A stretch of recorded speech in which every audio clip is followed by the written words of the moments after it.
તો સમી પંથકમાં પણ અતિ ભારે વરસાદને પગલે ખેડૂતોના હાલ બેહાલ થઈ ગયા છે। ખેતરો બેટમાં ફેરવાયા છે।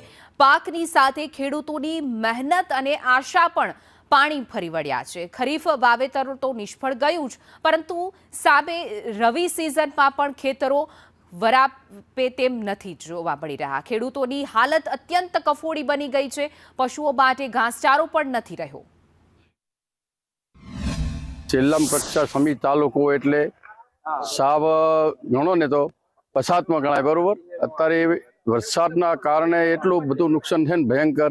કપાસ, એરંડા, તુવર, માણસને પણ ઢોરને અત્યારે જે ચાર હતી ને એ ખાવા રહી નથી। અને સામે તહેવારો છે એટલે તહેવારો પણ હવે ખેડૂતોના રહ્યા નથી ઉજવ્યા, કારણ કે જે પોતાની મૂડી હતી એ બધી ખેતીમાં નાખી દીધી। ટોટલી મૂડી ખેતીમાં નાખી છે કે ટોટલી પાક ધોવાઈ ગયો। હવે એટલે સરકારની એટલી જ આજીજી છે કે શક્ય હોય એટલું અવિરતપણે વહેલા ખેડૂતોને સહાય આલે। ભયંકર પોઝિશન છે। હવે અત્યારે અમારે ખેતર દિવાળીએ અત્યારે કપાસ ઉખેડવાનું ચાલુ છે, તુવર ઉખેડવાનું ચાલુ છે।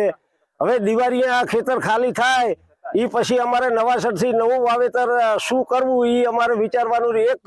એક હેક્ટરે 50-60 હજાર રૂપિયાનો ખર્ચો કરેલો છે। બિયારણનો 4-5 વાર ટ્રેક્ટર હાકેલા અંદર તમામ માથે પડ્યું છે। અત્યારે એમ કે સપનું સાકાર હતું કે ના ખેતી હારામાં હારી આવે છે, પણ ભયંકર નુકસાન થતા અત્યારે અમારે કોઈ આ પશુને ઘાસ ખવડાવવા નથી રહ્યું એવી તકલીફ આવીને પડી છે। અને હેક્ટરે કમ્પ્લીટ 25 થી 30 હજાર રૂપિયા ખર્ચો થાય છે, ડીઝલના, બિયારણ બધું, અને છોરાવાના અત્યારે 400 રૂપિયા મજૂર પડે છે આવતા।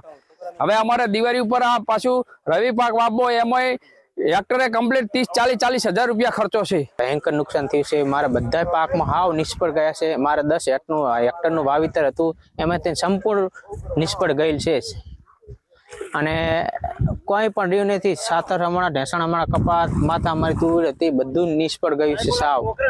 સાહેબ સરકાર રાહત આલે તો બરાબર, ના કે જીવવું મુશ્કેલ થઈ પડશે।